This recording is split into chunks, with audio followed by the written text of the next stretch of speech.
No lo escuché. Adelante. Muy bien. La dinámica es, de preferencia, tener apagados los micrófonos, a menos que vayan a intervenir durante las presentaciones. Y también, si tienen alguna interferencia, lo más importante es que apaguen el programa y regresen, ¿sí? Es la manera de solucionar más rápido cualquier falla técnica. Bien, entonces damos inicio a nombre de la Universidad Autónoma de Ciudad Juárez, del Coloquio de las Culturas del Desierto. Agradecemos su participación y la presentación del libro Patrimonio Biocultural y Despojo Territorial en el Río Mayo, los guarijíos de Sonora y el proyecto de presa de Los Pilares, presentado por el autor Dr. Jesús Armando Haro Encinas, el segundo autor, etnólogo Ramón Martínez Coria, y los presentadores, la doctora Margarita Hopp Ponce, de la Escuela de Antropología e Historia del Norte de México, el doctor Scott Robinson Stuttbarke, de la Escuela de Antropología e Historia del Norte de México también, y el doctor Gerardo Conde Guerrero, también de la Escuela de Antropología e Historia del Norte de México. Bienvenidos, muchas gracias.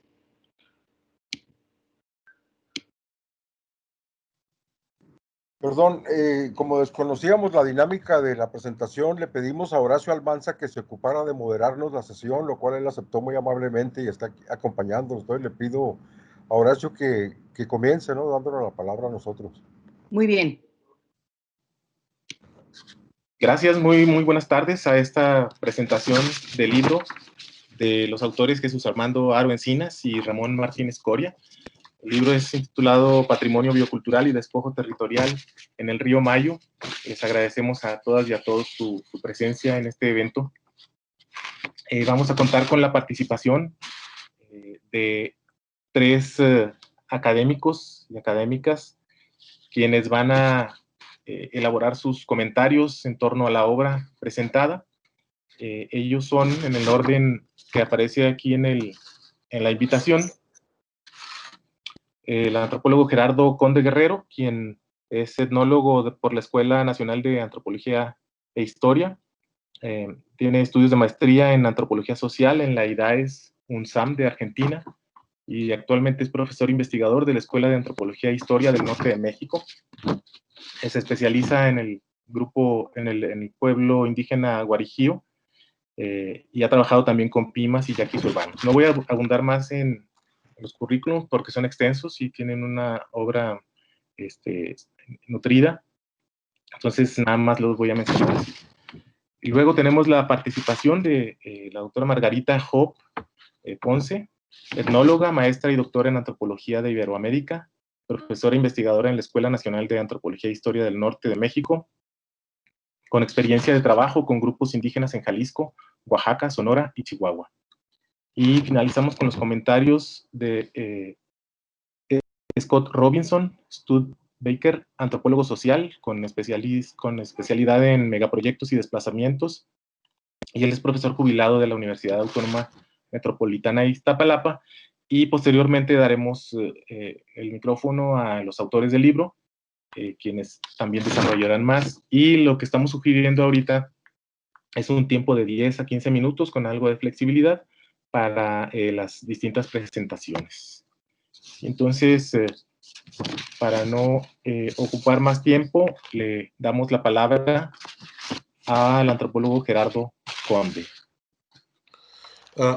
Ok, pues muchas gracias, Horacio, por la presentación, a los autores por la invitación, y bueno, buenos días, o buenas tardes más bien a todos y a todas.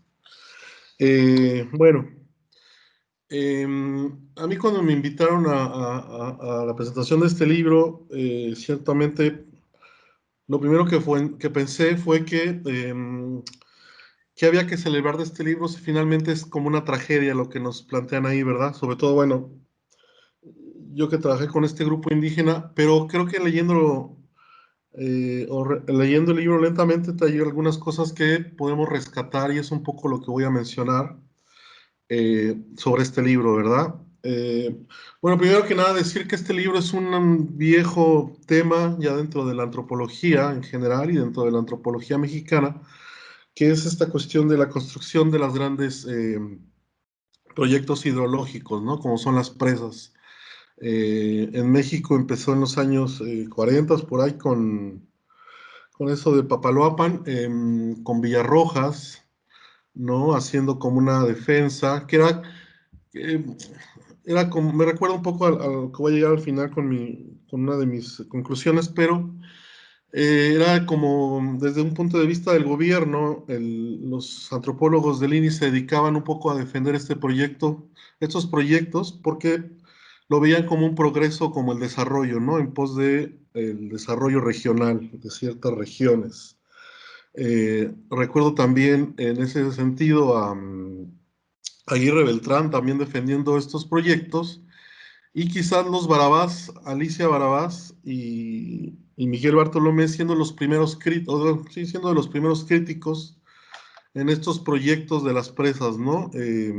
Y son los primeros que utilizan el término de etnocidio para este tipo de proyectos, así como lo utilizan los autores de este libro, Armando y Ramón. Eh, y quizás es en esta segunda postura crítica que podemos ubicar a Armando y a Ramón, porque, bueno, efectivamente nos van a narrar en este libro pues toda la cronología sobre el despojo territorial del que han sido parte de los guarijíos con la construcción de la presa Bicentenario, ¿no? En Álamos. Esto es al sur de Sonora, para quien no conozca bien.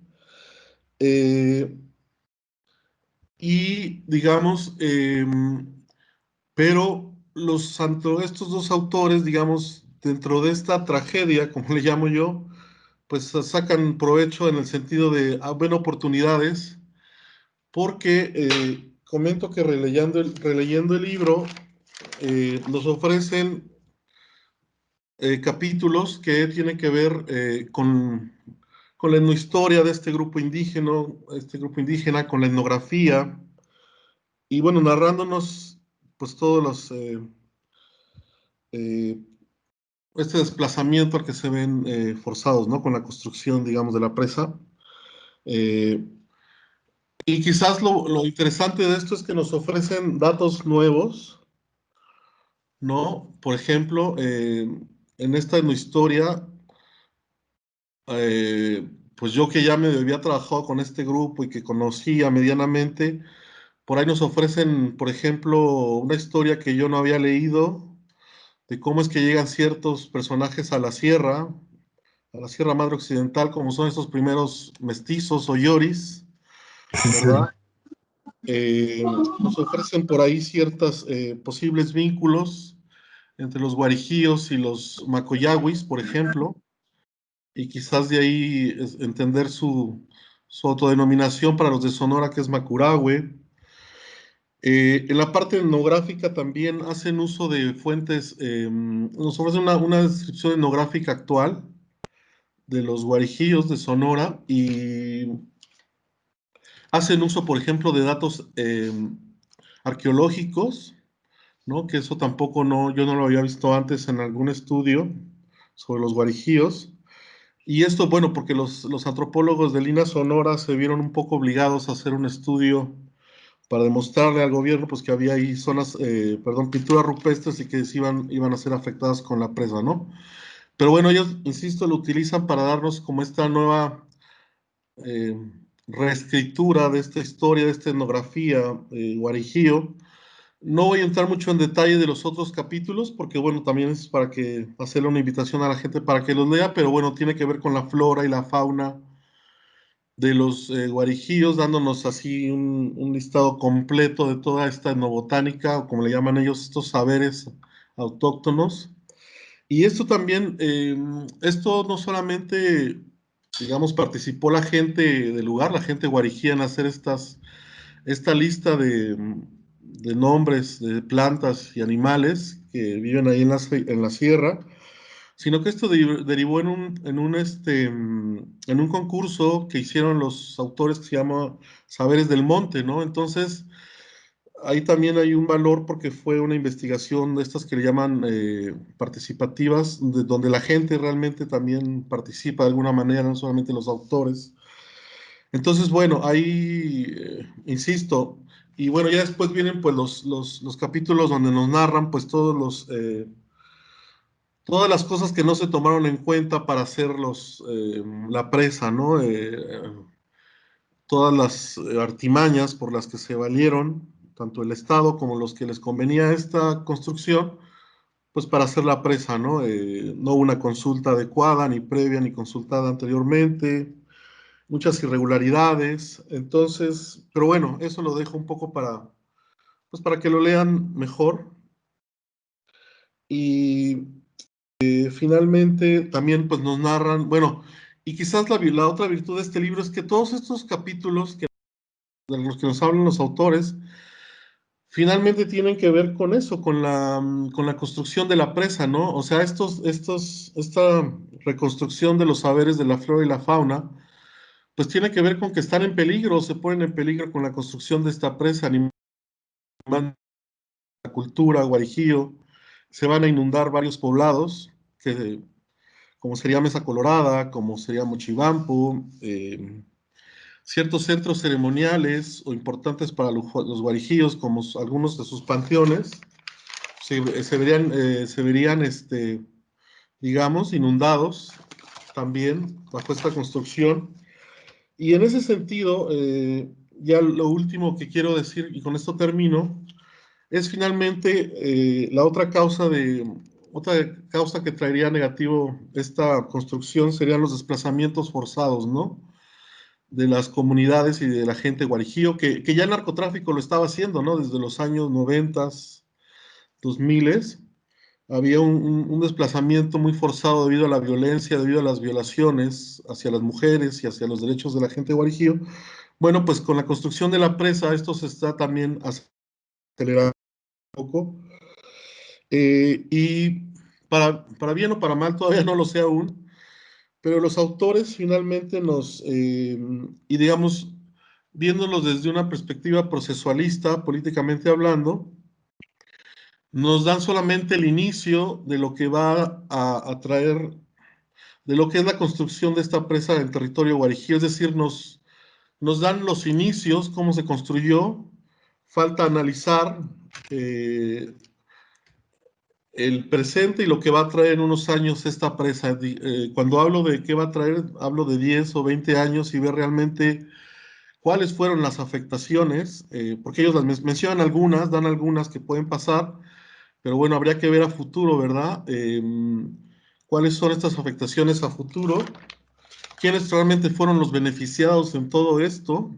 Y en ese sentido, finalmente, y con esto ahora sí termino mi participación, porque ya casi son los 10 minutos, es que, como mencionaba al principio de esta presentación, este tema es ya un viejo tema dentro de la antropología, y casi todas estas investigaciones llegan a la conclusión de que la gente, la gente afectada, la gente que vive ahí es la que sale menos afectada, perdón, la gente que vive ahí es la que tiene menos, es la que ve menos mejoras en sus condiciones de vida y la que mayor trastocan su vida. Y digamos, y por otra parte, no se toma en cuenta la voz de los antropólogos y las antropólogas para hacer este tipo de proyectos.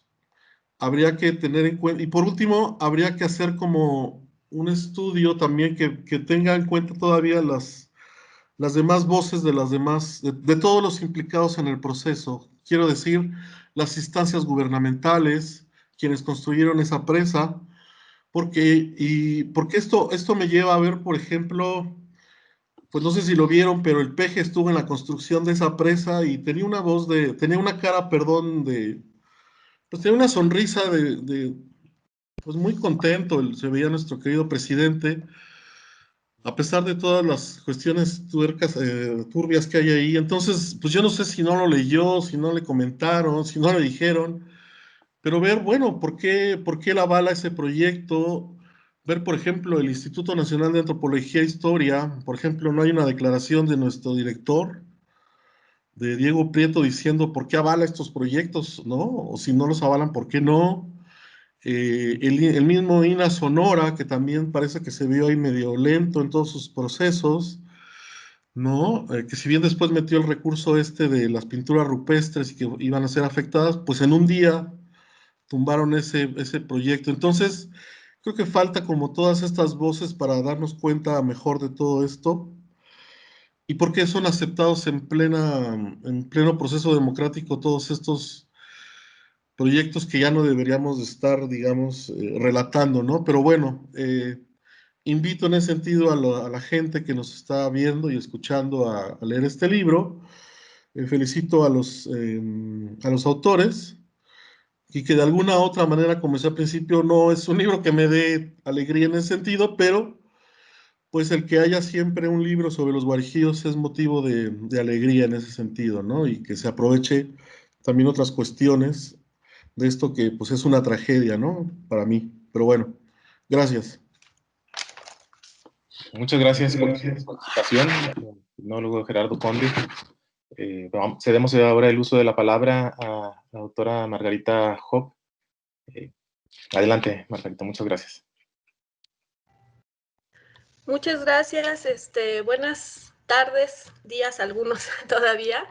Me da mucho gusto saludarles y bueno, yo la verdad es que de pronto tengo algunos problemas en la conexión, entonces primero leeré mi comentario general para que no se me escape nada y ya después me gustaría puntualizar o compartir algunas inquietudes o puntos de diálogo que me parecieron muy sugerentes y provocadores.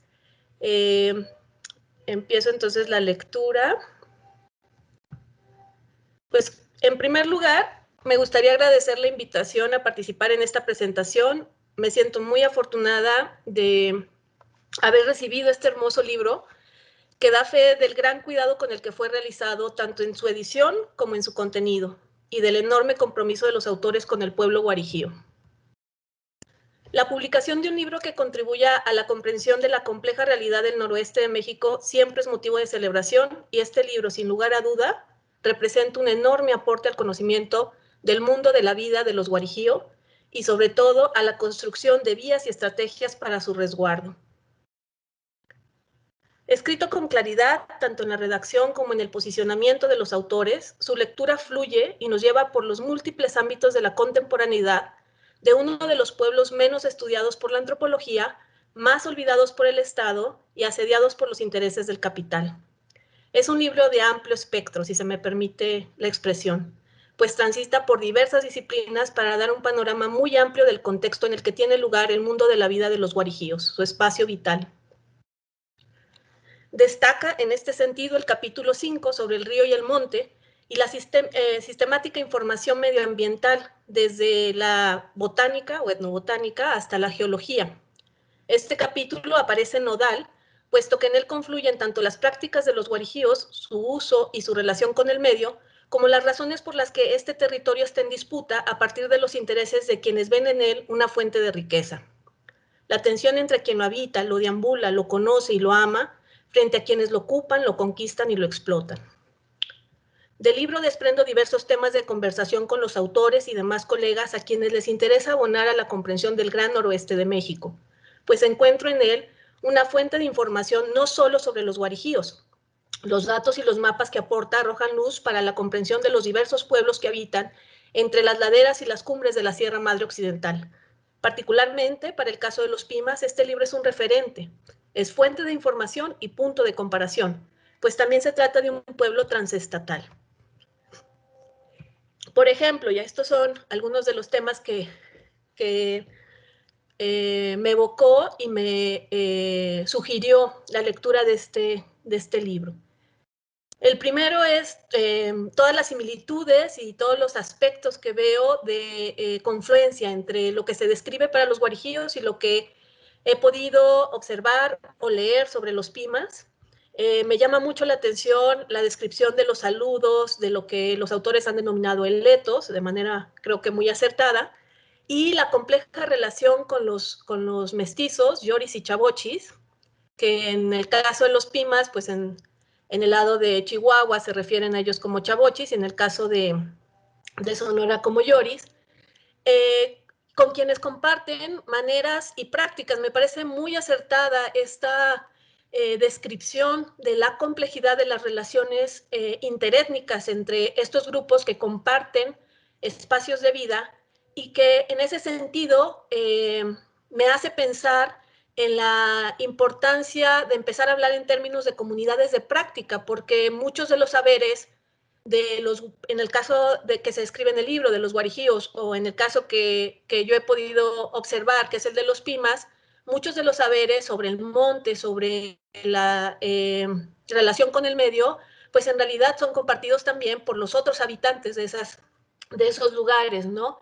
Y en ese sentido me parece que es un buen momento para empezar a abrir un diálogo entre todos los y las que estamos indagando y tratando de comprender las culturas y los pueblos que habitan el norte de México, pensar en términos de comunidades de prácticas, complejizar estas divisiones que, como muy bien decían, a veces las líneas étnicas no son tan claras, a veces están mucho más diluidas, y entonces creo que pensar en los mismos flujos que los propios pueblos nos van marcando con su andar, en el caso que describen de manera muy bonita, con su pisar a las orillas del río, pues tal vez nos llevaría a elementos más orgánicos de descripción de la complejidad de los lugares que habitan.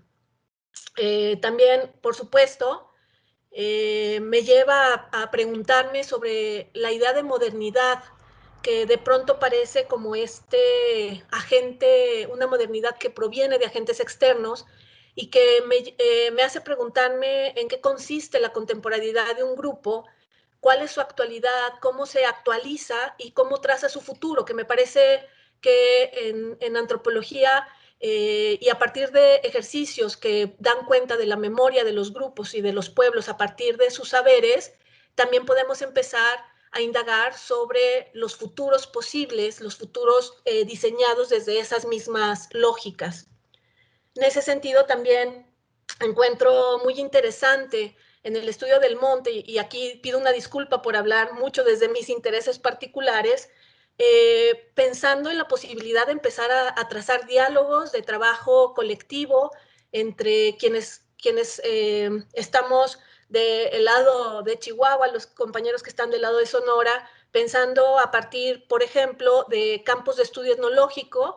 Y para el caso específico del monte, me parecería que ese sería un buen eje de diálogo en términos de un campo de estudio etnológico, es decir, de análisis comparativos y de, sobre todo, estudios sistemáticos más transversales, más dialógicos, no solo del investigador con aquellos interlocutores desde los que aprende y obtiene y construye su saber, sino también entre los investigadores y entre los grupos y los pueblos, ¿no?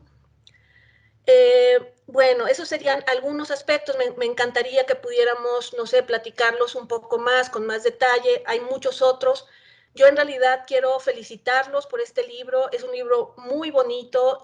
A mí me asombra el cuidado, el detalle, la cantidad de información que contiene esta forma tan holística de entender que para hablar de un problema, podríamos decir así, como es la construcción de la presa, que en el momento en que se escribió el libro, entiendo, era el proyecto que se quería detener, tristemente no se detuvo y ahora habrá que ver cuáles son las consecuencias.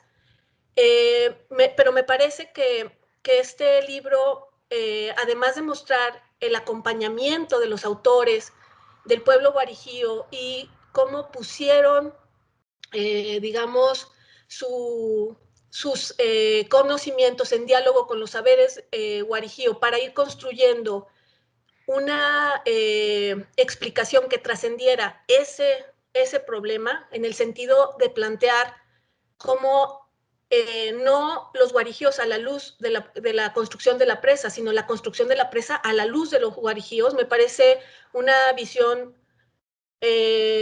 muy innovadora, muy holística, pero además de un enorme compromiso que admiro siempre en quienes se abocan a ello.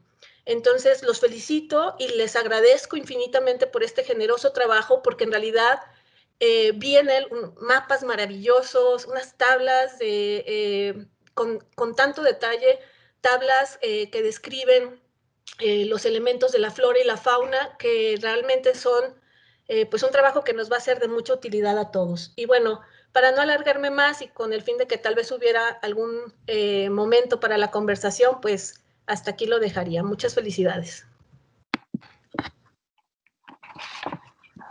Muchísimas gracias, doctora Margarita, por su participación. Ahora es el turno del antropólogo Scott Robinson Studebaker, a quien le cedemos el uso del micrófono. Muchas gracias.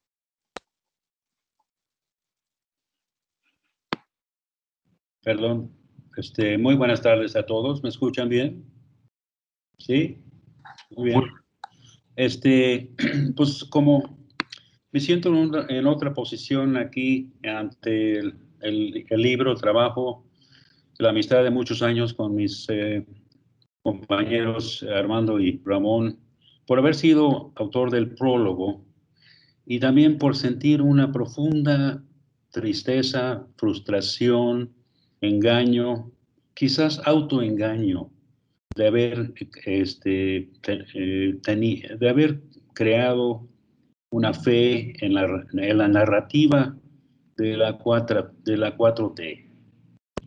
Y el prólogo, digamos, el segundo prólogo que quisiera pues proponer aquí, puede tener un título: La traición de principios, la reafirmación de la improvisación, la negación de la planeación como instrumento de política pública y la negación del Estado de Derecho. Todo esto se aplica a lo que sucedió en el último capítulo del apuro, digamos, para inaugurar la presa, para cumplir con las presiones internas del gobierno de Sonora y su bloque, digamos, agroindustrial del distrito de riego 038 de Navojoa. Todo esto sucedió, digamos, después de concluir el texto. Hay responsabilidades del gobierno de Sonora, del PRI, ahí tenemos que, alguien tiene que rastrear. ¿Dónde está Manlio Fabio? Nadie sabe, pero él y su mecánica política, su presencia dentro del PRI es parte del telón de fondo de este libro y de la misma tragedia de lo que significa inaugurar la presa Los Pilares sin avisar a la gente que cerraron las compuertas. Quiero subrayar esto, algo que nadie lo ha comentado hasta el momento. Entonces está el gobierno de Sonora, del PRI, de los pocos, digamos, aparatos del PRI todavía íntegros hasta hoy, con agua que se prestó al apuro y la nueva versión de lo que yo entendí. Bueno, yo crecí con el Instituto Nacional Indigenista, ahora Instituto Nacional de Pueblos Indígenas. Todas estas instituciones merecen denuncias en foros internacionales, ¿sí? No voy a punto. Otro elemento aquí interesante es el mecanismo del Banco Mundial para reclamar, digamos, la violación de su propio reglamento interno en cuanto a obligaciones de los que reciben sus préstamos. En 2010, el gobierno de México recibió lo que se llama un préstamo sectorial que, en efecto, el Banco Mundial ofrece a la discreción, en este caso de Conagua, de invertir estos recursos, y lo hicieron aunque no tengo la documentación explícita, para el desarrollo de, digamos, los estudios técnicos previos de las presas del Plan del Noroeste, y creo que el caso de la presa Los Pilares Bicentenario 2010, que recibió ese nombre, esa etiqueta por estar en Calderón en el poder, de ahí nace, digamos, de estos fondos hicieron estos trabajos de técnicos de estudios previos, obligados por una obra civil de esta complejidad, ¿no? Donde 2011, 2012 ya vemos los movimientos para más, digamos, el proyecto y se va afinándose. Entonces yo preguntaría así en voz alta, ¿existen elementos hoy para fijar una queja formal dentro del mecanismo del Banco Mundial? Porque el mismo banco no aseguró que su, digamos, socio, que es el propio gobierno soberano de México, no actuó de buena fe para cumplir los reglamentos internos del banco en cuanto a los efectos socioambientales de sus recursos prestados. Lo cual tenemos el antecedente, el caso de la presa de Huites, que Ramón Martínez Coria, aquí presente, puede quizás comentar más adelante, donde sí hubo, digamos, una respuesta del gobierno federal ante la amenaza de haber descubierto, ¿sí?, de chiripazo, que el gobierno mexicano había violado el reglamento interno del banco que recibió fondos para la presa de Huites en el norte de Sinaloa. Ahora, lo que va a suceder es una hambruna inducida, ya existe. ¿Quiénes son los responsables de atender esto en esta condición hoy de la pandemia, el cambio de gobierno en Sonora con ya el anuncio de la renuncia de Arturo Durazo que se va para el gobierno de Sonora y lo que implica, digamos, estos juegos políticos? Los guarijíos, como quedaron, digamos, en la periferia y marginados tanto tiempo, les toca otra vez sufrir, digamos, su hambruna inducida por la misma política pública de la 4T. ¿Sí? No habrá quien y qué institución levanta, digamos, alguna responsabilidad.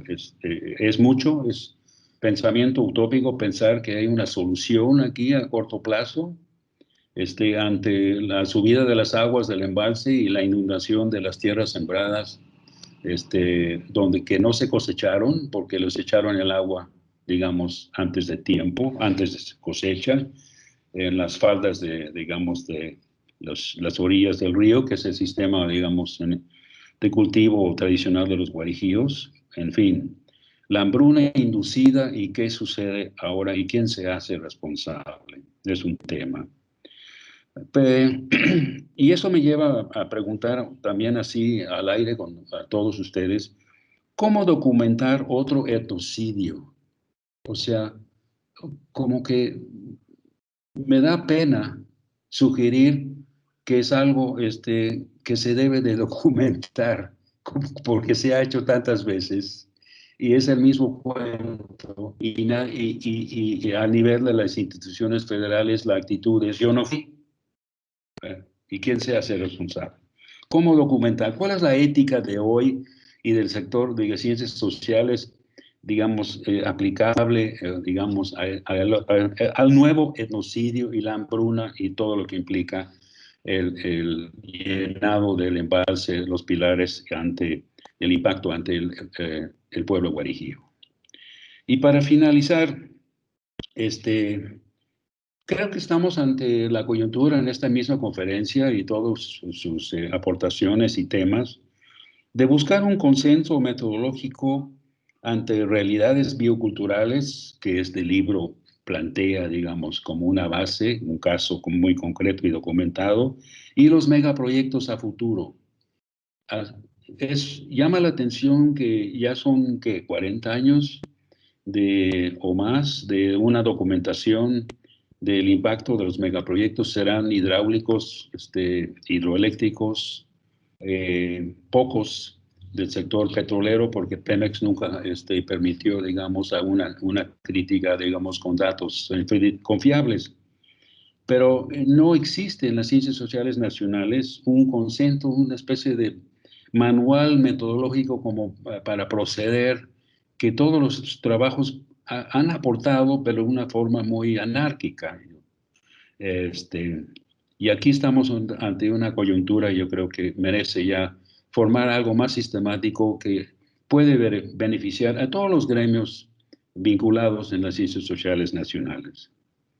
Y para finalizar, el colega que inició estos comentarios mencionó el finado maestro Alfonso Villarrojas, maestro rural maya que fue el asistente de Robert Redfield en su momento de llegar a su trabajo de campo en Yucatán en 1930.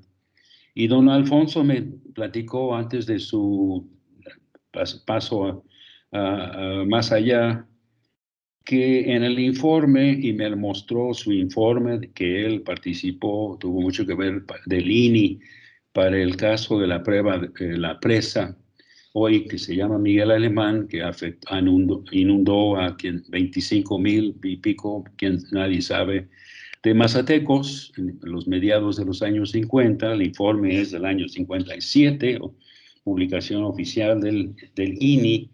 Hubo su informe sobre los impactos concretos. Se representaba en 15 páginas que casualmente faltan en la publicación del INI. O sea, llega el informe en su índice, por decir algo, a la página 115 y retoma con otro tema en la página 130. Ese bloque de 15 cuartillas eran del maestro Villarrojas, y él, tantos años después, con la pena que había tenido que entregar Pinole, porque era, digamos, subalterno en la burocracia antropológica, digamos, del megaproyecto de la Comisión de Papaloapan en los años 54, 5, 6, 7, etc. O sea, no es la primera vez, vamos, que el Estado opera para ocultar la información o para, en efecto, ignorar, en este caso, el Estado de Derecho y, digamos, la propia decisión jurídica a favor del pueblo guarijío, que fue, digamos, palabras al viento en su momento este mismo año. Ahí lo dejo y bienvenida a la tertulia. Muchísimas gracias, antropólogo Scott Robinson. Agradecemos también las palabras de todas y todas las colegas que hicieron sus comentarios en torno a esta importante obra, que yo quiero, entre paréntesis, mencionar que me parece sumamente importante porque representa parte de la trayectoria, de la increíble trayectoria de los autores, acompañando al pueblo guarijío, no solamente con trabajo académico, sino corriendo riesgos para acompañarlos en su lucha y enfrentando pues muchas vicisitudes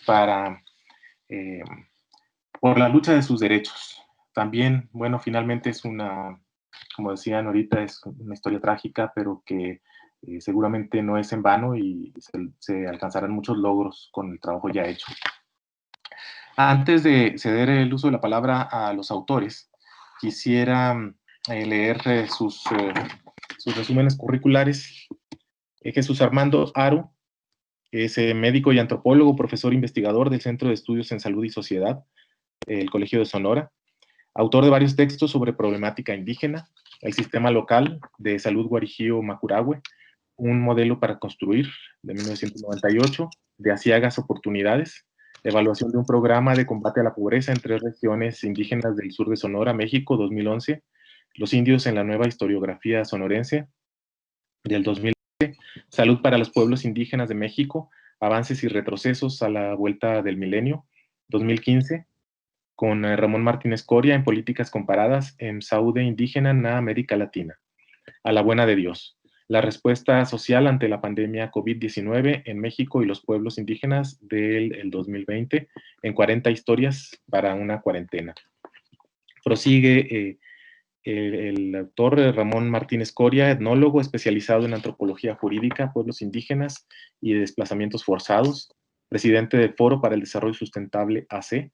Actualmente colabora en la Comisión para el Diálogo con los Pueblos Indígenas de México de la Subsecretaría de Derechos Humanos del Gobierno Federal, autor de varios trabajos sobre defensa territorial y derechos humanos e indígenas, entre ellos Poblaciones indígenas desplazadas por conflicto armado en México, Diálogo político, cooperación multilateral y transformación legislativa 2013, Derechos territoriales, libre determinación y autonomía de los pueblos indígenas en México, una lucha por la soberanía de la nación, 2015, con Armando Haro, y Pueblos originarios de México, la Agenda 2030 para el Desarrollo Sostenible y los desafíos de la pandemia, 2020, con Haro.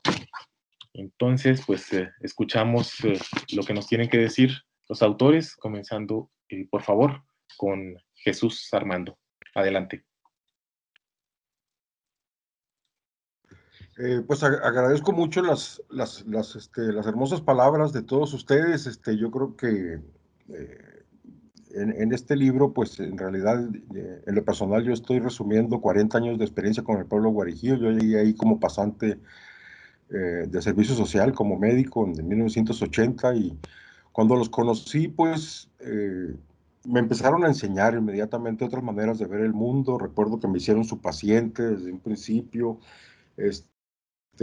Recuerdo también que el estudio epidemiológico que conducí en ese tiempo como parte del estudio de comunidad que teníamos que realizar como requisito, pues me demostró un pueblo que me sorprendió realmente ser bastante sano y bastante alegre, y se convirtieron para mí en un referente importante de un modo de vida alternativo, ¿no? Que para mí chocaba notablemente con el modo de vida citadino al que yo estaba acostumbrado. Por ejemplo, casi no había enfermedades crónico-degenerativas, no había adicciones, su salud mental estaba en general muy bien conservada, era un pueblo alegre, ¿no? Y esto a mí me sorprendía también porque los recuentos escritos hablan de que es un pueblo en realidad apagado, triste, sobrio, y lo cual lo dicen también de los rarámuris, pero esto yo creo que tiene mucho que ver con la inserción que uno tiene como gente de fuera. Cuando uno realmente los conoce, se da cuenta que es un pueblo que está bromeando todo el tiempo, y de hecho en la actual pandemia, pues he estado en contacto con ellos por teléfono, y pues no están tan preocupados como nosotros, ¿verdad? Es decir, pese a que podríamos decir que son los principales víctimas de este proceso de despojo, eh, pues ellos tienen una confianza, una fe, no sé si gratuita o certera, de que las cosas no van tan mal, porque este año, pues, mal que bien les llovió algo y pudieron cosechar algo, y bueno, pues esas lluvias los tenían contentos de momento y les estaban llevando despensas por parte de la 4T, que por otra parte, pues sí ha habido elementos ahí de pensar simplemente desde el punto de vista de ofrecer becas y de dar despensas, yo supongo que por un sentimiento de culpa no confesado, básicamente porque nuestros amigos de la 4T aquí en Sonora pues conocen el caso realmente desde hace mucho tiempo. Los tenemos en un grupo de discusión que tenemos por internet, algunos de ellos. Y bueno, yo quiero comentar también que desde lo personal yo creo que no ha habido otro caso en el mundo entero quizás de despojo de esta manera tan flagrante como se ha dado, ¿no? Por ejemplo, comento que a las familias, algunas, las que recibieron algo, fue del orden de 6,000 a 7,000 pesos por familia a cambio de su patrimonio cultural. Yo creo que en proyectos que yo conozco de África, incluso de Asia, de otras partes, en ninguna parte pues se ha visto esto, ¿no? Ahora, otra cosa, ¿no? No hemos mencionado que apenas en marzo del año pasado se ganó un amparo que llevaba 7 años en litigio. Pues entonces, ¿cómo es posible que con un amparo ganado, que además costó muchísimo trabajo llevarlo a cabo? Aquí nos acompaña el abogado Horacio Lagunas, veo que está presente, él ha sido el artífice de llevar a cabo, de conducir este proceso. Pues ¿cómo es posible que un pueblo que gana un amparo, después los gobernadores tradicionales digan no queremos consulta? Porque esto fue lo que sucedió, ¿no? Y esto pues se hace gracias a una serie de contubernios y de manipulaciones que se han hecho de los mismos guarijíos, de tal manera que actualmente pues hay un grupo guarijío al interior que ha defendido el proyecto de la presa, y sin embargo es un grupo inconforme que se sigue manifestando porque tampoco les han cumplido a ellos lo que les prometieron, ¿no? Entonces, pues desde mi experiencia, no solamente este caso es un caso de despojo muy terrible, verdaderamente, que tiene pocos parangones en el mundo, yo creo, sino que también para mí representa el paso, y lo fui comprendiendo en estos 7 años que llevamos acompañando a los guarijíos, o más bien casi 8, en lo que Noam Chomsky, por ejemplo, le llama el capitalismo gangsteril, o el capitalismo de cuates, que esto lo pudimos ver muy bien cuando Padres se le ocurrió hacer este negocio de presa, ¿no? Y es algo muy increíble porque hasta la fecha, incluso la 4T, pues defiende que esta presa, o lo dice públicamente, se ha hecho básicamente para el control de inundaciones, ¿no? Como bien lo ha repetido el presidente López Obrador en varias ocasiones, ¿no? Esto es una cosa totalmente falsa.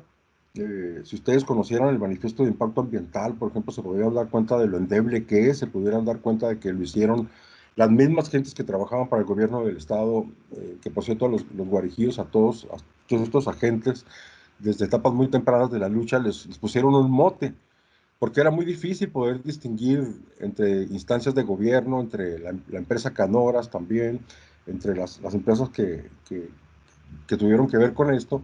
Entonces, a todos los que estaban a favor de la presa les pusieron el mote de los preseros, ¿no? Entonces, bueno, los preseros lograron no solamente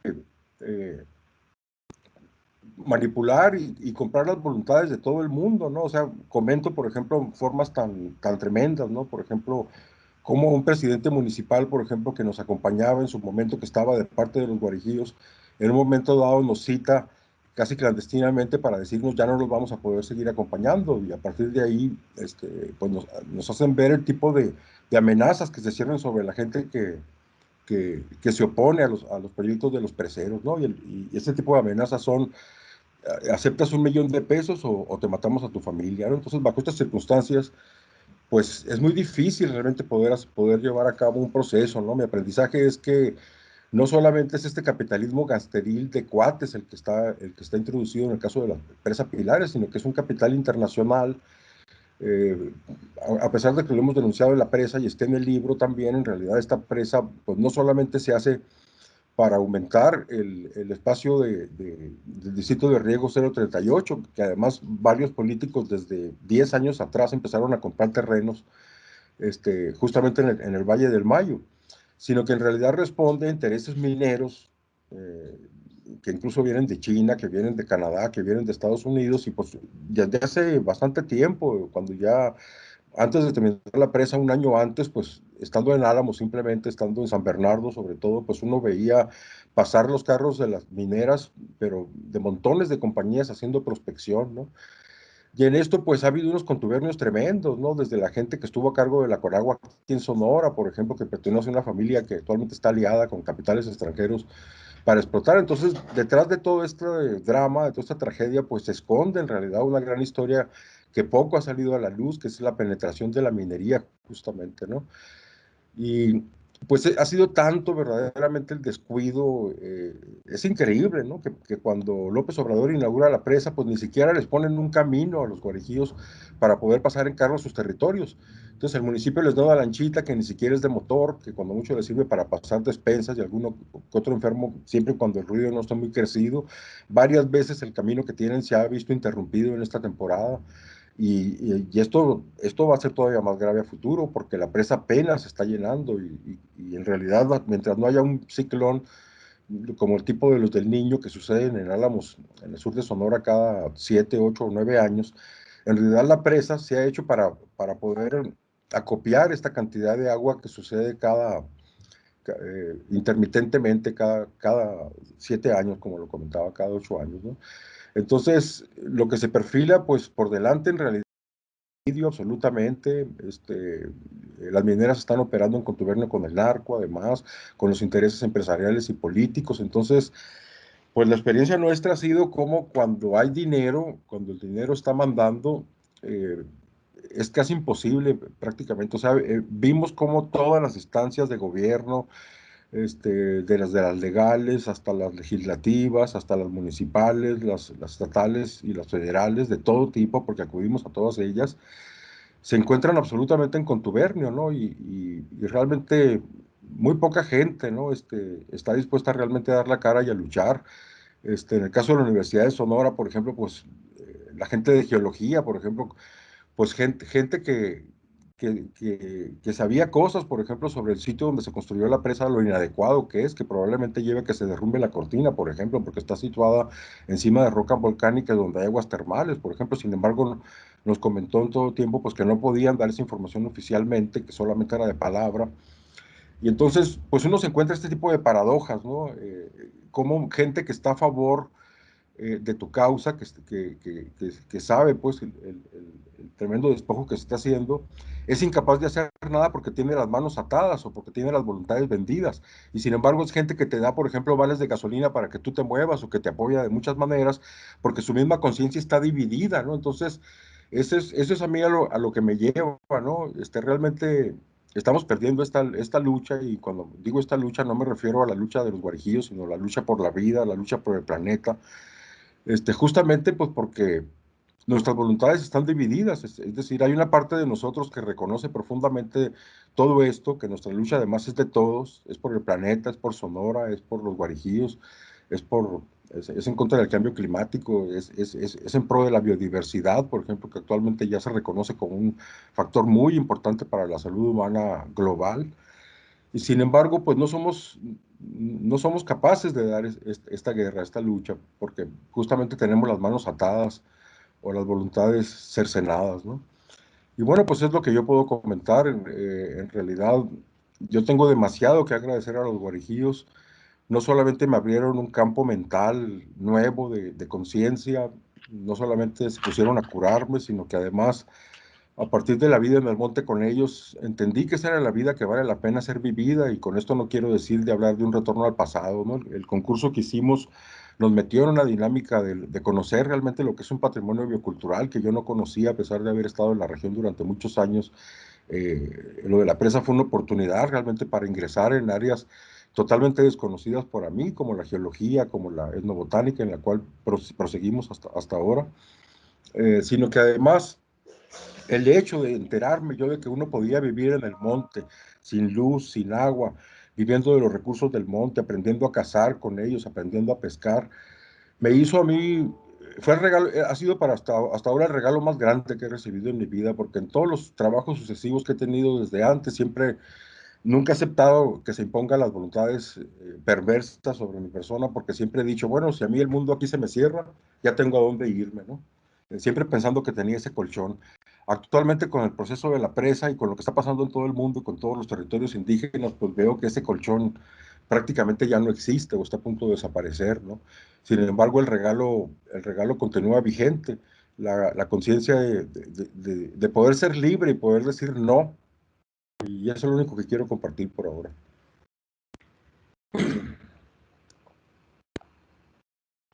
Muchas gracias, Armando. A continuación, tenemos los comentarios acerca de su obra por parte de Ramón Martínez. Adelante, Ramón, te escuchamos. Gracias. Hola, ¿qué tal? Pues yo también quiero primero agradecerles a todos ustedes este acompañamiento. En realidad nos hace sentir no tan solos en este proceso. Yo quiero abordar todo todo este capítulo con los guarijíos, haciendo un arco en el tiempo, como citó Scott. Él me acompañó hace 30 años en la gestión del desplazamiento forzado de los mayos de Huites en Choix por la presa Colosio. Y en aquella época justamente esta herramienta fue de las directrices operacionales del Banco Mundial. Fue realmente la única herramienta que teníamos o que tuvimos para poder forzar tanto al gobierno federal como a las empresas implicadas a negociar las contraprestaciones y la reparación del daño al pueblo mayo de Huites por la imposición del proyecto y por el desplazamiento que sufrieron. En aquella época no teníamos ninguna herramienta del derecho internacional de derechos humanos como ahora, que ya tenemos pues enunciación de derechos colectivos de pueblos indígenas, una serie de herramientas para el ejercicio de los derechos humanos, instancias de denuncia, etcétera. Ahora ya hay derechos específicos para prevenir o atender desplazamientos. Antes no teníamos nada de eso. Teníamos solo algunas herramientas de la legislación ambiental, la ley de patrimonio, que es la que configura al propio INAH, y las directrices operacionales del Banco Mundial. Estas herramientas no pertenecen a la familia de los derechos humanos, sino a las herramientas del derecho del comercio internacional y de los tratados de libre comercio y de la deuda externa de los países. Entonces, es muy importante lo que marca esa experiencia y que bueno que lo trae Scott a cuenta, porque dejamos de utilizar aquellas herramientas porque pensábamos que toda la familia de instrumentos de derechos humanos emergente nos iba a ayudar a mejor defender los derechos territoriales de las comunidades, y no ha sido así, lamentablemente. Yo creo que sí estamos viviendo una encrucijada, o los pueblos indígenas, y hablo de sus comunidades tradicionales, porque una enorme proporción de sus poblaciones está en diáspora migratoria, ¿no? Ya desde hace décadas. Pero me refiero a los bastiones que constituyen las comunidades tradicionales en sus territorios históricos, lo que eso signifique para cada cual, en términos de que estamos ante una nueva etapa de despojo territorial y del patrimonio biocultural. Y aquí yo quiero hacer un apunte, además de lo que dijo Armando y de lo que dijo Gerardo y Margarita, que tiene que ver con esta noción de la interacción entre la población guarijía y las demás poblaciones de seres vivos en los ecosistemas de referencia, donde ese aprendizaje, esos saberes que todavía están ahí y que están un poco inventariados en el libro, demuestran que esa población está en esos territorios de manera ancestral y que esa cultura étnica, tal vez como los Pimas también, están adaptados a esos ecosistemas hace muchísimas generaciones. Entonces, esos saberes y ese ecosistema dependen uno del otro. Entonces, la pérdida del territorio no solo implica la aniquilación de la cultura, de la formación sociocultural guarijía, en términos de patrimonio de saberes y prácticas, sino que también extermina al ecosistema mismo. Entonces la pérdida es mayúscula. Y esto no quiere decir que se vaya a exterminar a la población de manera biológica. Probablemente ellos tendrán que cambiar de contexto y sus descendientes tendrán, las primeras generaciones, un recuerdo de esto y las demás lo olvidarán. Entonces estamos ante la muerte sociocultural, ¿no? De formaciones socioculturales, y esto es algo que sí hemos visto durante décadas, es decir, los huites con los que pudimos negociar contraprestaciones inimaginables ahora, por ejemplo, a ellos se les restituyó como parte de la reparación del daño las 20 hectáreas de tierra por titular de derecho agrario, lo cual hoy es imposible de siquiera imaginar en términos de diálogo y negociación jurídico-administrativa con el gobierno federal, ¿no? Se les devolvió el manejo cinegético de la orilla de la presa y una serie o sea, se les construyó un pueblo nuevo con casas y solares grandes, con centro ceremonial restaurado, etcétera. Y sin embargo, a 20 años de eso, Armando y yo fuimos a verlos, a 25 años de aquellos procesos, y lo que hemos visto es que esa población fue reubicada en una zona que ahora es conurbada de la cabecera municipal, que la mayoría de ellos vendió sus bienes patrimoniales, mobiliarios e inmobiliarios por pobreza, que se acabaron de dispersar y que dejó de existir ya la cultura mayo de Huites, con excepción de unas cuantas familias que regresaron a la orilla de la presa y que tienen una nostalgia más que una convicción de resistencia. Entonces estamos viendo ahorita en Huites, pues los últimos estertores de lo que fue la formación sociocultural de ese pueblo, que también tiene una historia antigua muy poco conocida, digamos, ¿no? Entonces esta historia es como una espiral. Sin embargo, en esta nueva encrucijada hay otras variables de la intervención del capital financiero y de los poderes fácticos, legales y no legales en toda esta intervención territorial, ¿no? También se ha transformado la condición en la que aparece el Estado mexicano, cuando antes era un Estado bastante más autoritario en términos de que tenía un control o un condicionamiento sobre empresas y mafias, y ahora parece ser al revés, parece que las mafias y los capitales han logrado cooptar al Estado mexicano, en donde resulta o se ha convertido en servidumbre para facilitar la privatización y la extracción de los recursos estratégicos. Entonces nosotros efectivamente en la coyuntura de esta nueva administración, pues todavía mantenemos alguna expectativa de que las cosas se puedan transformar. Sin embargo, los últimos gestos en la inauguración de la presa nos hacen, pues nos defraudan un poco. Voy a regresar a esto al rato, pero bueno, yo quiero decir que parte de esta coyuntura, de esta encrucijada de los pueblos, esta diáspora migratoria y este desplazamiento forzado del que están siendo víctimas las comunidades tradicionales, y hablo también del sureste y del istmo y del centro y de las sierras en cualquier parte, y no solo por la minería, sino por la extracción de biodiversidad, de recursos maderables, del agua, del mismo control territorial, pues de los territorios geoestratégicos. Esto ha mantenido o ha actualizado las formas de discriminación y de marginación, pero también de la negación de los derechos, incluso de la criminalización de la gente o de los grupos que se movilizan reivindicando estos derechos. Entonces, estos derechos colectivos específicos de los pueblos indígenas tienen que ver sustantivamente con su territorio y su libre determinación, y es justamente los dos objetos que han estado negados por el Estado mexicano para hacerlos efectivos como parte de su jurisdicción. Entonces, en este caso, el argumento de interés público tiene una tensión brutal con respecto a los derechos colectivos de los pueblos como parte de esta nación. Y ahí tenemos una tensión que no se ha podido resolver ni política ni jurídicamente, y en términos constitucionales hay una maraña casi imposible de armonizar, porque está también configurada desde el 92 la Constitución para facilitar la privatización de tierras y recursos naturales, ¿no? Con la reforma que hubo en el artículo 27.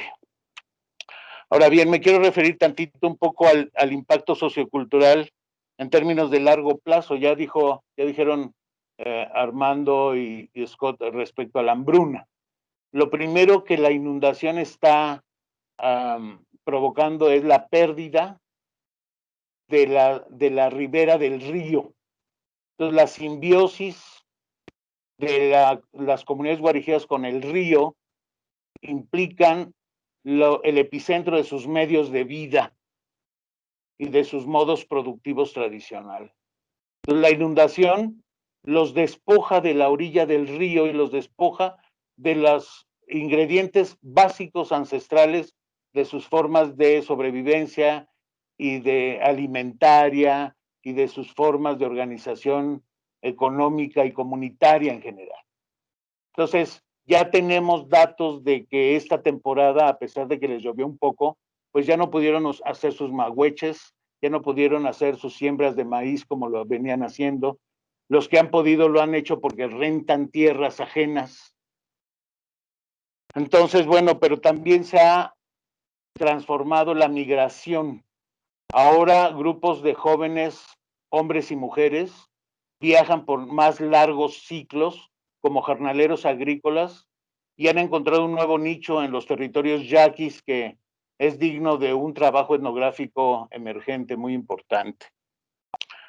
Este tipo este problema también nos lleva a que nosotros qué bueno que está Horacio Lagunas por ahí, que es el abogado de los guarijíos en toda esta batalla, porque lo que tratamos de hacer por primera vez en términos jurídico-administrativos fue prevenir el desplazamiento forzado por esta obra. Y como nos decía Armando, pues el amparo se ganó y sin embargo el Estado no acató las implicaciones de ese amparo ganado y echó el agua encima. Y queremos decir que sí existe una demanda y una denuncia más bien ante la Comisión Interamericana de Derechos Humanos ya desde el 2013, pero son procesos de muy largo aliento que a veces vencen la capacidad de resistencia de los afectados.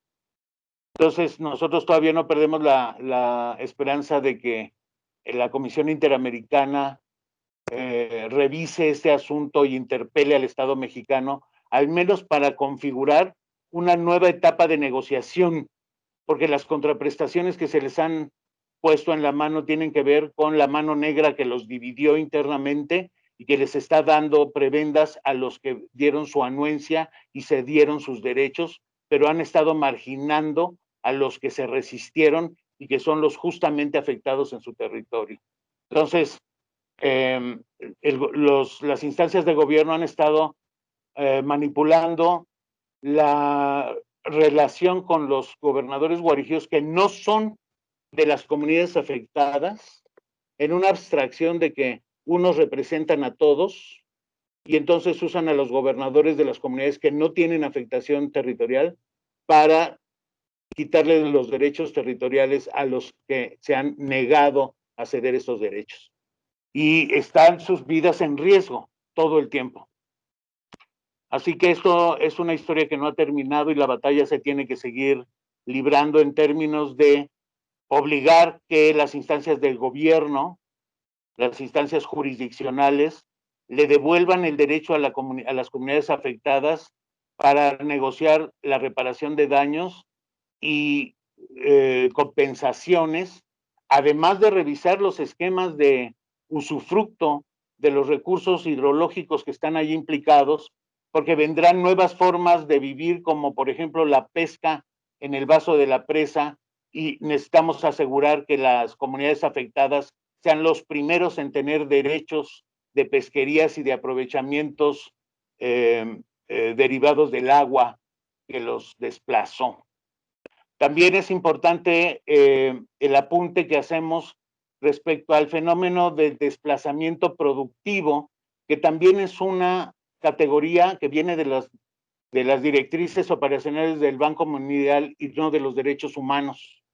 Y aquí lo que ya estamos palpando es que vino con mucha brutalidad el desplazamiento productivo y el desplazamiento de la población será pausado y continuo durante los próximos años. No sabemos si las comunidades guarijías tendrán la resiliencia para no perecer en el intento. Nosotros estaremos ahí de todas maneras con ellos. Yo quiero devolverle todos los créditos a Armando por este trabajo incansable, casi enciclopédico, de la sistematización de todo lo que fuimos aprendiendo en el camino, en el diálogo con la gente sobre sus recursos, porque justamente ahí lo que recabamos y lo que ponemos a disposición de todos en el libro tiene que ver con esos saberes y esas prácticas de cómo esa cultura étnica está adaptada a ese ecosistema y cómo lo conoce a profundidad, y de cómo la población todavía está apropiada de esas formas culturales, digamos, ¿no? Entonces yo le quiero reconocer a Armando esta necedad creativa de haber no bajado la guardia, y creo que es muy importante. Y me pesa mucho denunciar pues la debilidad interna de la comunidad afectada. Están realmente muy diezmados, están solos, o bueno, están con nosotros, pero no hemos sido suficientes para hacerlos sentir que tienen un destino, ¿no? Que les alivie la angustia y la amenaza. Entonces, bueno, pues yo quiero agradecer este espacio y sí espero que se metan un poco al libro para viajar en estas tramas y que no nos dejen solos. Eso es todo.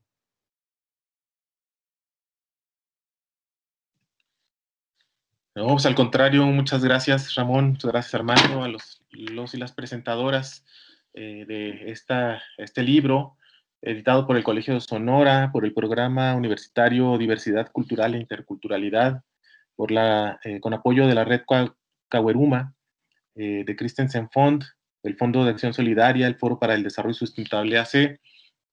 Yo creo que tenemos algún tiempo, si me equivoco, por favor de hacerme solo saber, para entablar una conversación y externar aquí dudas y comentarios a los autores, por lo cual invito a las y los participantes a apuntarse, a levantar la mano. Aquí tomo nota del turno. Mientras le pensamos, hay unos comentarios en el chat, de Alejandro Aguilar Seleni, quien saluda y dice: una presa inventada por el PAN, construida por el PRI e inaugurada por la 4T con la descarada ausencia del INPI. Ahora hay que trabajar sobre la reconstrucción del futuro. Y continúa: cuando les regresaron la tierra, los guarijíos dijeron cuenta nueva. Cuando reorganizaron el diálogo con el gobierno, dijeron borrón y cuenta nueva. ¿Cómo podremos organizarnos para buscar un nuevo camino para los Macuaragüe y nosotros con ellos? Bueno, quedo atento a sus participaciones. Hay una función ahí de levantar la mano.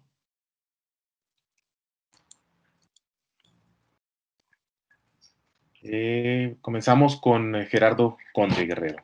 Por favor, Gerardo. Sí, gracias. Yo quería preguntarle a Armando y a Ramón. Ramón ya después no lo retomó. ¿Qué postura tomaron ustedes cuando fue el PG allá a la inauguración? Si se le dio el libro, si se le comentó algo. Porque insisto, pareciera que él todo lo ve bien o no tuvo acceso a él. Yo no sé realmente ustedes qué piensan de eso. Les digo cuál fue su posicionamiento antes. O si trataron de localizarlo, si hubo como una especie de organización de mesa de discusión para hablar con él.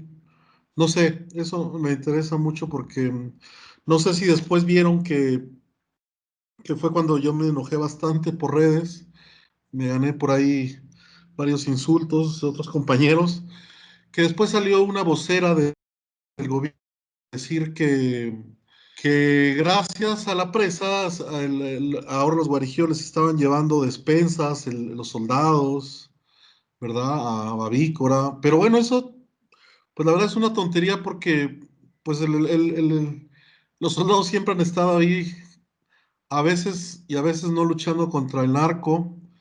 Pero me chocaba mucho esta postura de la vocera de la 4T diciendo que pues casi que pues que estaba bien, ¿no? Que ahora ya o sea, que gracias a la presa ya les iban a llevar ayuda, o que estaban recibiendo ayuda de nuestros queridísimos soldados que caminaban y caminaban horas para llegar ahí. Pero bueno, más allá de esa postura, yo quería saber si hubo alguna cuestión por parte de ustedes sobre eso o después, ¿no? Si ha habido como repercusiones en cuanto a eso.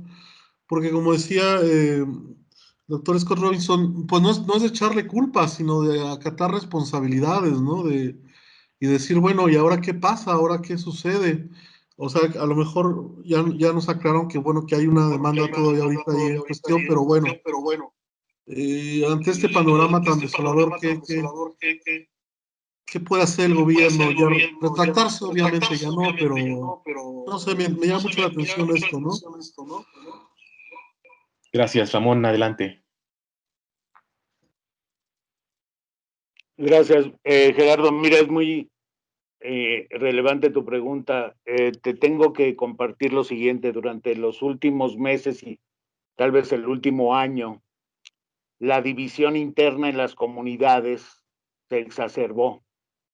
A partir de que se fue digamos, imponiendo la idea de consumar la inauguración de la presa, los actores más interesados como el gobierno del estado y la misma empresa, pues fueron decantando dentro de las comunidades afectadas las relaciones de fuerza, favoreciendo y empoderando a los que estaban representando la anuencia. De hecho, en Mesa Colorada, pues impusieron un gobernador tradicional apócrifo, porque el gobernador que controla la asamblea fue siendo relevado cada vez que debilitaba la posición de exigir derechos. Entonces nos dimos cuenta que nosotros nos habíamos convertido también en referencias que tenían un impacto en esa división interior en la comunidad.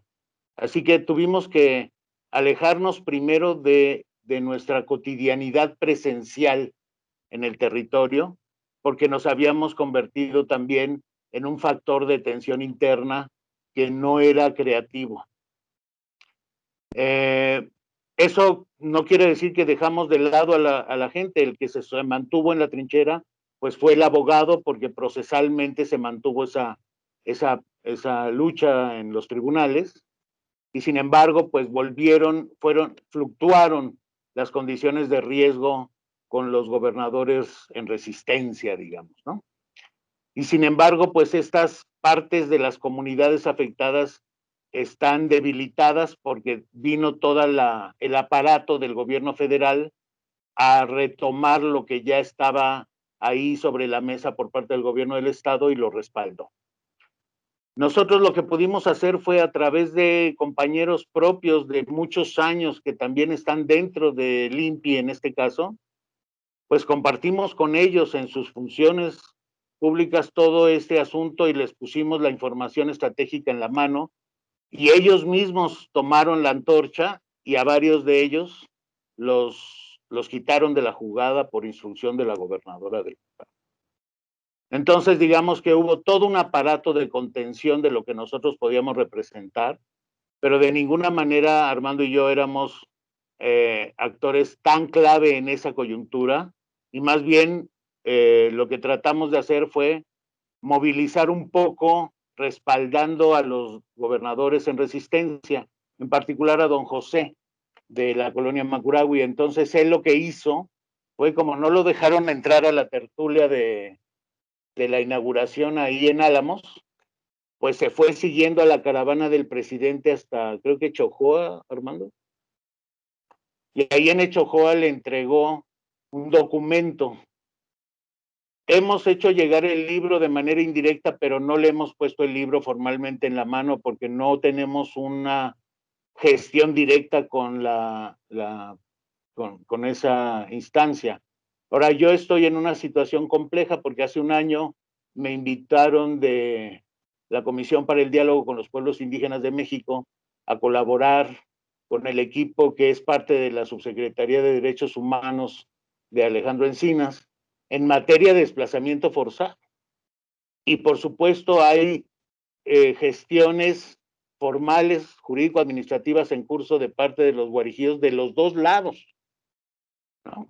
Entonces, en esta situación hay una tensión también dentro de las diferentes actuaciones institucionales frente al problema, pero el asunto es que donde el presidente manda, pues manda y punto. Y el aparato de la inauguración de la presa fue así. Y ahora estamos tratando de buscar cómo fortalecer la exigencia de los afectados y sus representantes para que se abra un proceso de diálogo y reparación de daños, y etcétera. Y esta es una obra que va a durar un buen rato de nuevo. Seguramente transitaremos de los roles en que ahora estamos jugando, pero nos vamos a mantener ahí cerca de ellos porque es otra lucha epopéyica, porque se trata de un tipo de negociación que pocas veces se ha logrado instalar, ¿no?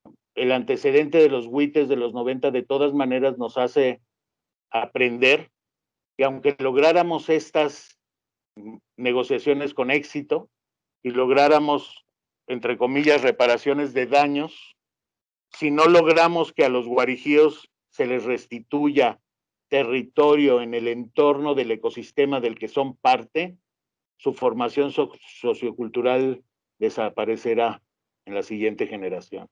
Entonces sí hay componentes de etnocidio aquí, ¿no? Y pues es un escándalo, pero es un patrón que además está en todas las esquinas de este país. Y como bien se marcó en los comentarios, pues este factor de la violencia, del crimen organizado y los intereses del gran capital financiero que usa también esas estrategias, pues nosotros llegamos a tener datos relevantes sobre el interés, por ejemplo, de empresas chinas en la explotación minera, porque en esa región hay yacimientos de petróleo, de plata muy importantes. Entonces, además, nuestra hipótesis dura es que en realidad esa presa, más que para contención de avenidas, es para servidumbre de minería, ¿no?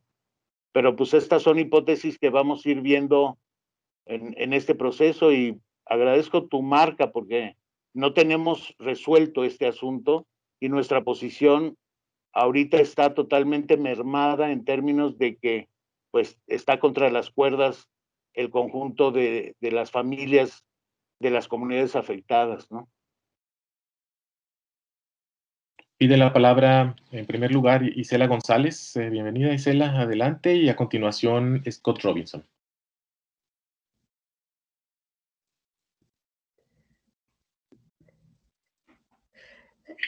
Sí, gracias. Buenas tardes a todos y a todas. Bueno, en primer término, agradecerles la invitación. Me llegó por correo electrónico de Jesús Armando Haro. Y bueno, qué bien que la pandemia nos permite estar reunidos para ver esto. En segundo, bueno, yo tengo una pregunta primero. Está publicado el libro del patrimonio biocultural de los guarijíos, y dónde lo puede conseguir uno. Y también un comentario: me da como mucha tristeza escucharles que es la resistencia que tenían en torno a la presa, a la construcción de la presa. Ahora la comunidad está dividida. Esto, bueno, pues conocemos cuáles son los métodos, tanto de los gobiernos como de los intereses económicos que se juegan en los territorios indígenas, que los métodos son de dividir a las comunidades para después despojarlos. Cuando no los pueden dividir, pues los obligan a través de la instauración de la violencia de diversos actores al desplazamiento forzado interno.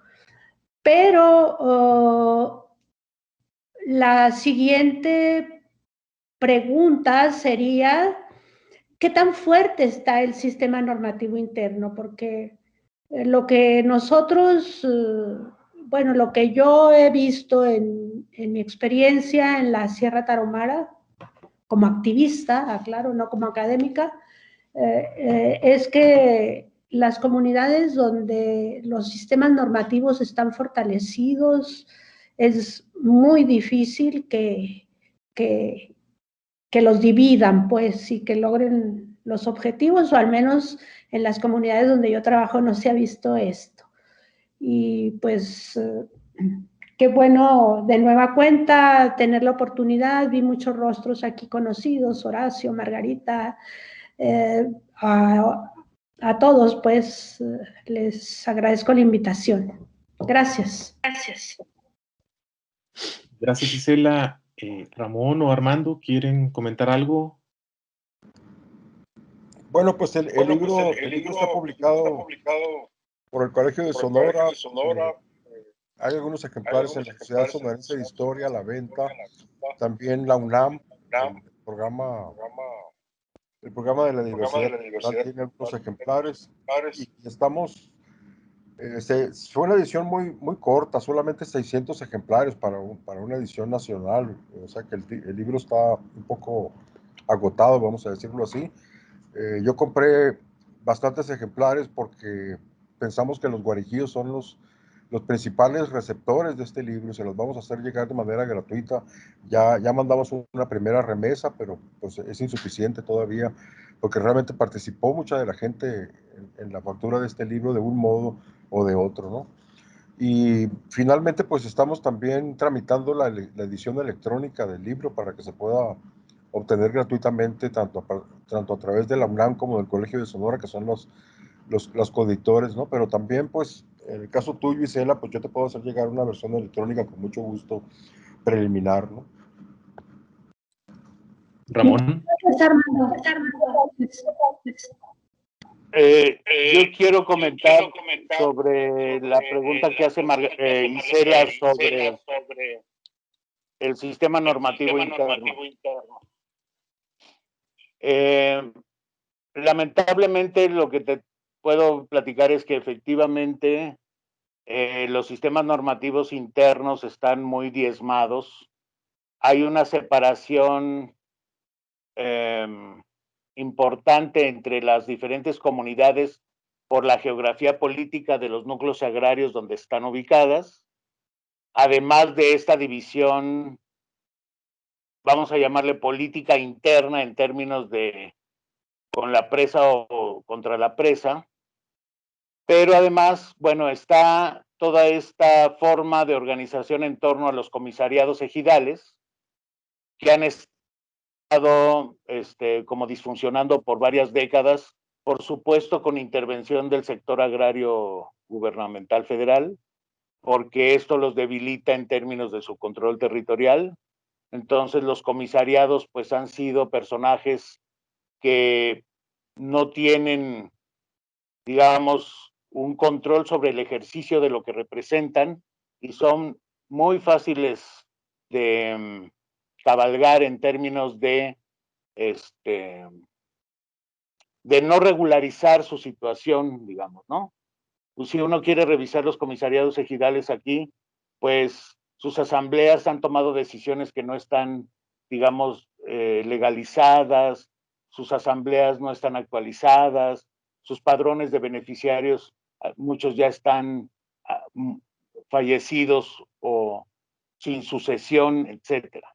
Y por el otro lado, la figura de gobernador tradicional, que es el que realmente tiene un carisma y un liderazgo comunitario, y si es una figura de autoridad que se respeta, pues también ha sido embestida brutalmente cuando el gobierno ha metido la mano para nombrar gobernadores apócrifos para lograr la anuencia para el proyecto. Y no hay mucho más, en realidad, hay ceremonias que, como Armando puede ampliar si quieren, que tienen que ver con ceremonias que sí los autoafirman y que sí siguen pisando la tierra y siguen bailando, pero los saberes para conducir estas ceremonias también ya no se están transmitiendo y son las personas muy mayores las que todavía tienen este conocimiento y esta posibilidad y no se está transmitiendo. Sí se están transmitiendo pues las cofradías de danzantes, ¿no?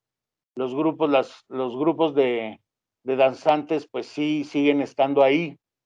Sigue habiendo gente con saberes como curadores y una serie de especializaciones en ese conocimiento, pero no están formando no podemos decir que haya un fortalecimiento de sus sistemas normativos de ninguna manera, al contrario, creo que ese es su talón de Aquiles y que la situación en la que esto se ha convertido tiene que ver exactamente con eso. Gracias. Tiene la palabra Scott Robinson y posteriormente Margarita Hope. Sí, dos cosas. Uno,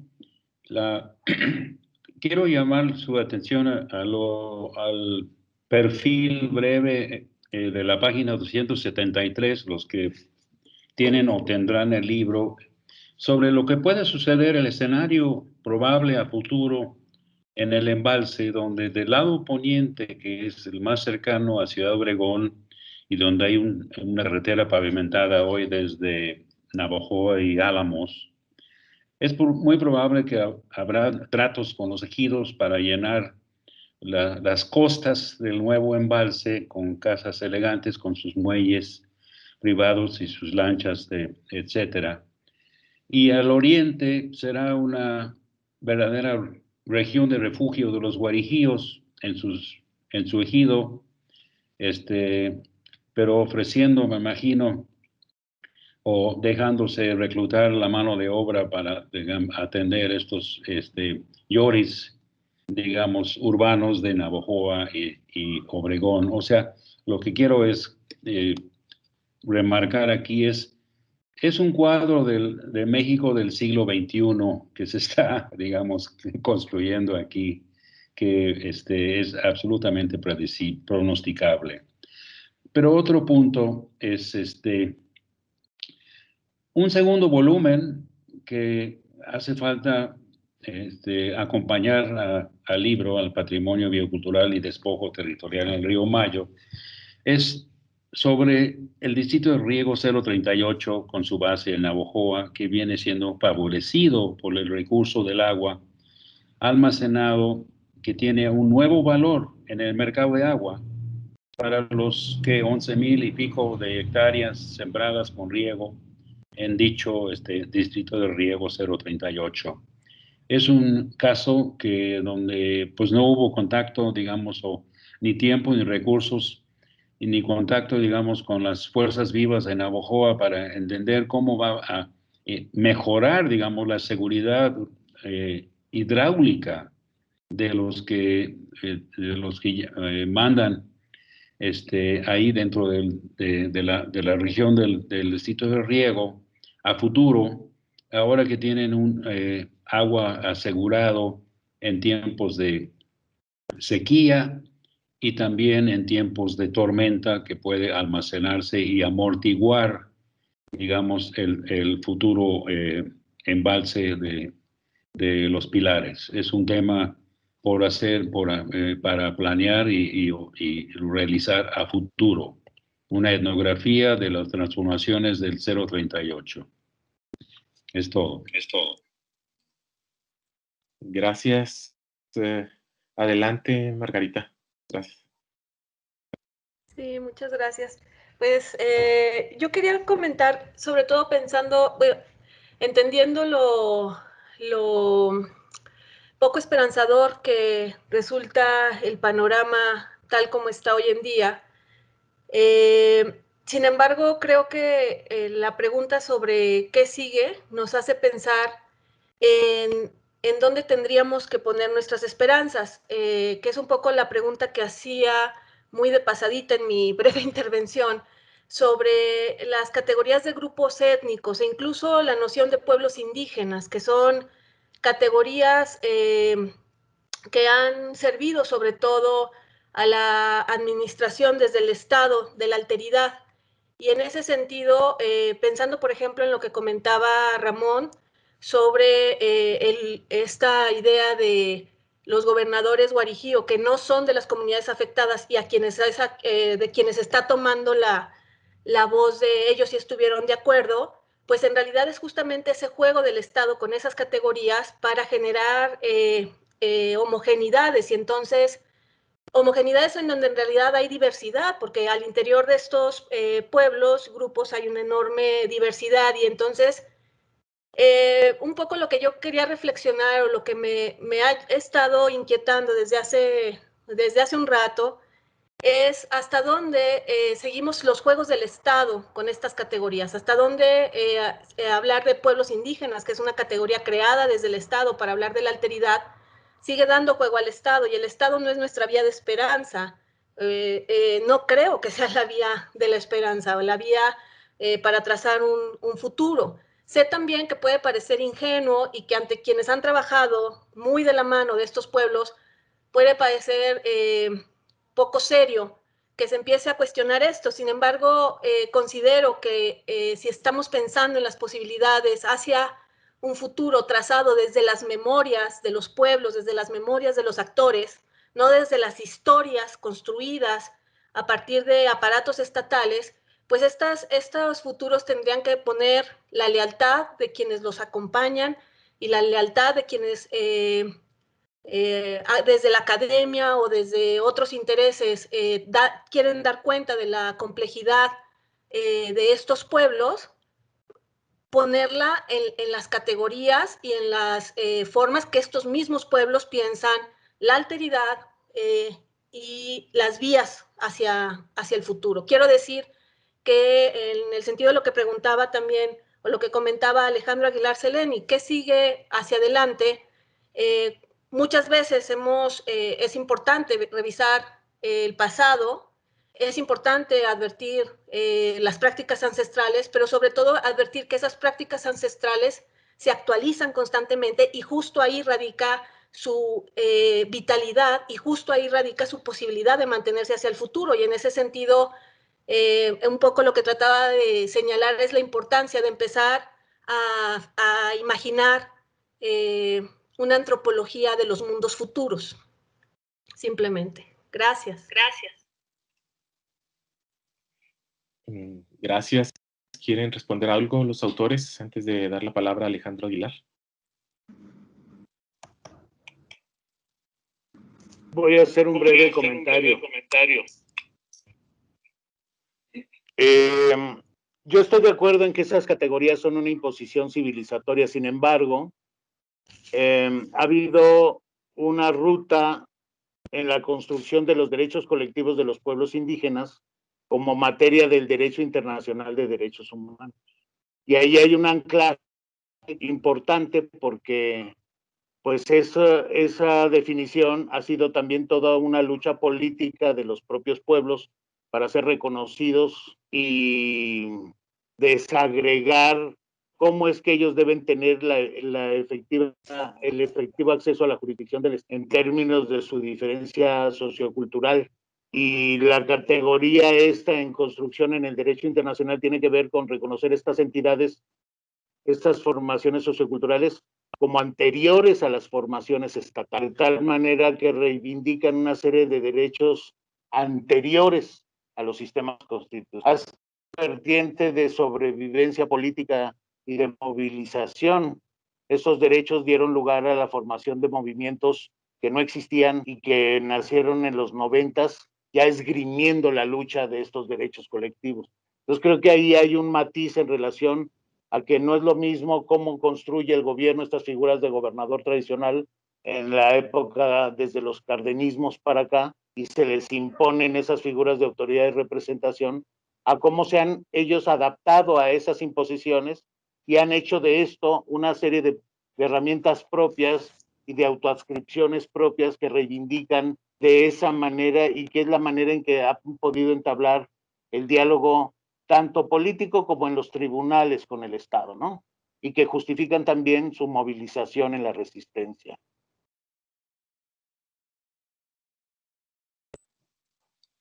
Gracias. Armando, ¿algún comentario? ¿O pasamos con Alejandro? Muy bien. Alejandro, adelante, por favor. Gracias, Cherihuema. Cuira, buenas tardes. Primeramente, por supuesto, agradecer y felicitar a Ramón y Armando y toda la gente que ha estado detrás de este proyecto y de estos años de lucha que pues hemos tenido varios distintos frentes y condiciones y situaciones, y sobre eso quiero pues redondear un poco la panorámica. Como todos estuve muy enojado, indignado, como todos estuve muy triste, pero después de eso y durante lo que ha permitido la pandemia, pues he seguido insistiendo en dar a conocer el mundo, la problemática, la situación de los Makurahue. Ellos hablaban de la cuenta nueva cuando recuperaron la tierra y después cuando se reorientaron las negociaciones en el 2012, hablaron del borrón y la cuenta nueva. Y yo me resisto a aceptar que este momento actual es solamente el borrón, pero tampoco creo que sea fácil hablar de una cuenta nueva.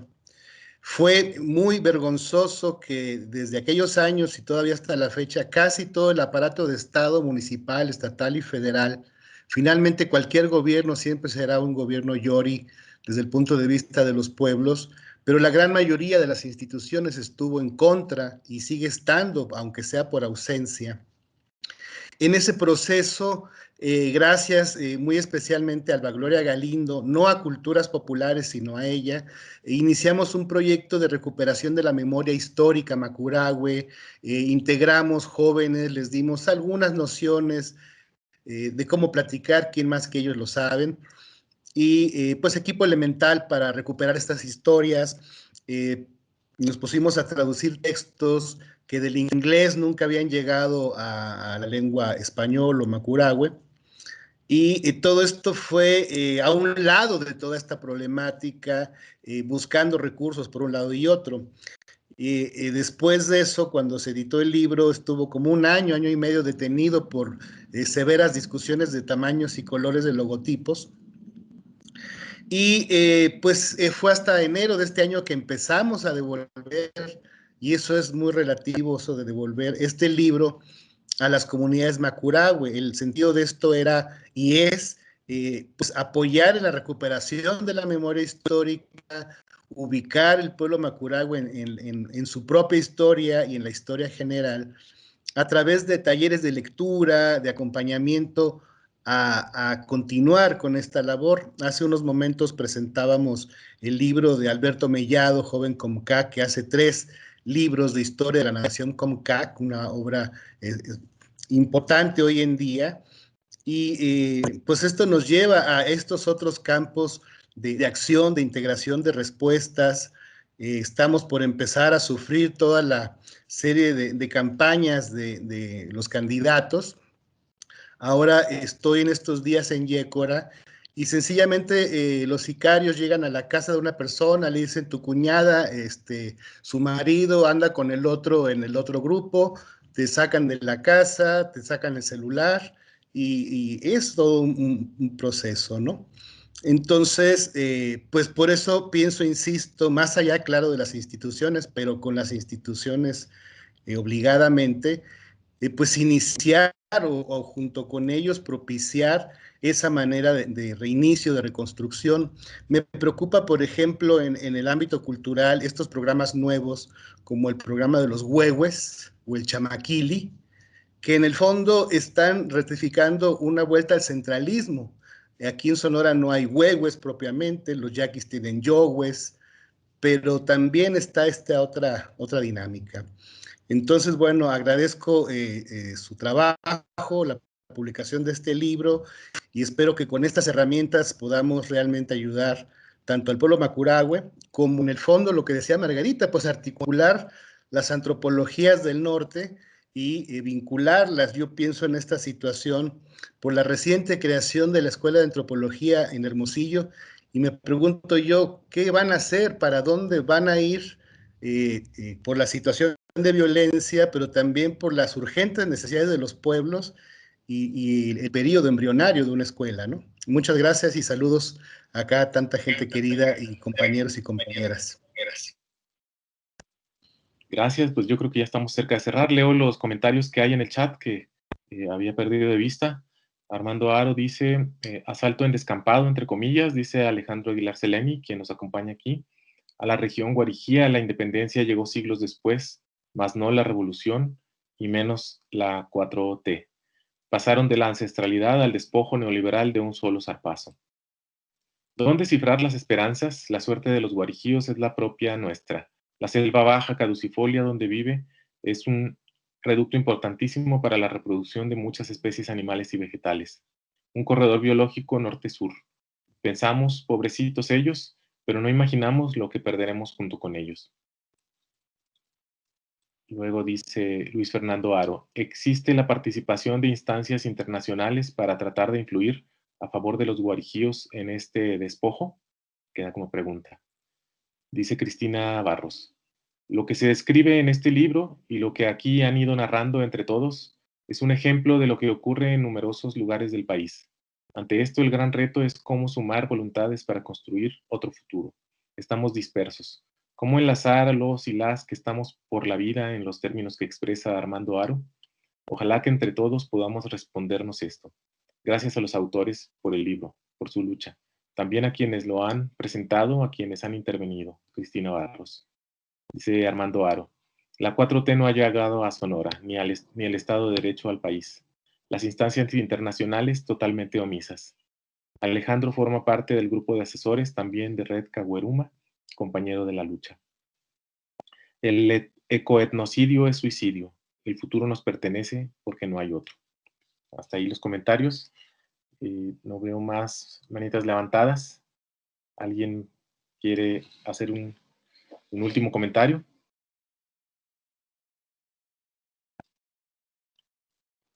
Pues yo nomás quiero agradecer toda esta convergencia.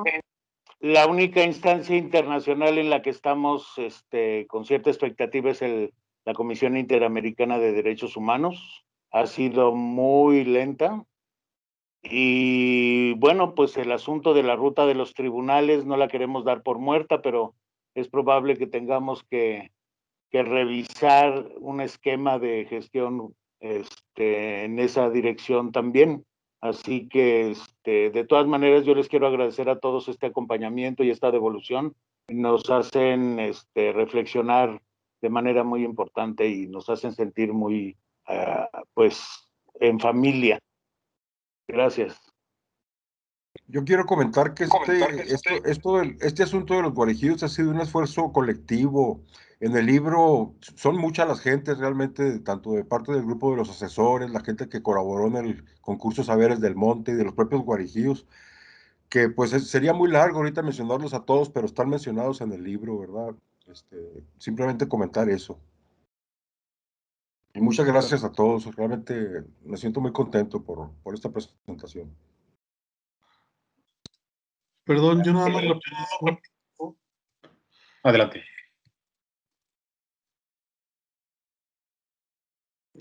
Perdón, yo nada más rapidísimo en el sentido que decía Armando. Creo que la gran ausente aquí también y que también ha luchado mucho por el pueblo guarijío es Teresa Valdivia, que también los ha acompañado. Alejandro, Armando, ahí veo varios, Ramón, pues, pero bueno, creo que efectivamente también ella en su momento fue indispensable para este pueblo, ¿no? Y pues sí, todos los que trabajamos lo vemos muy triste este asunto, así que bueno, nada, era eso nada más.